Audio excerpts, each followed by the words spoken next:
সুন্দর পরিবেশ। M4 তো সবাই পারবে। সন্ধ্যে দিকে সবাই পারলে হবে। গ্রাউন্ডে সব ছেলেরা খেলা করছে। ঠিক আছে, চারটা খেলতে হবে, তার মধ্যে দুটো M24 দুটো M4। তাহলে তুই T20 ম্যাচ পেয়েছিস নাকি? চঞ্চল আসছে। সন্ধ্যাবেলা হবে আজকে বিয়ে আছে না।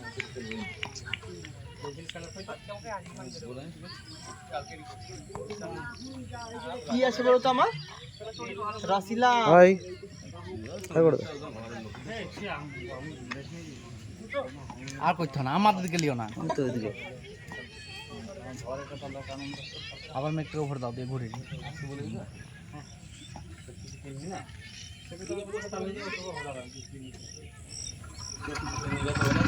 কার বিয়ে হলো রে? ও কাল এখানে বলছে 5 লাখ কত 5,40,000 না কত লস খেয়েছে। কত দিলে পয়সা করি? শুনলা বুড়া কে ওপুরা 25 সেমে তাই 88 তে হলছে, আর 88 নিয়েছে। 5 লাখ কত বলছে ওটা বললে? 9,000 টাকা ঘর। কত যাবে? 9,000 টাকা 25 সেমে। এই 10,000 টাকা, এই 1,000 টাকা না কত বলছিস? 10,000 টাকা হলে পরে চিলড্রেন পার্ক। তাই তো বলছে 5 লাখ করতে তাই বললো। ভাউচার ছিল নাকি? এই টিমে তো ভাউচার নাই। কেন ফার্স্ট প্রাইজ হতে পারে 5 লাখ টাকা।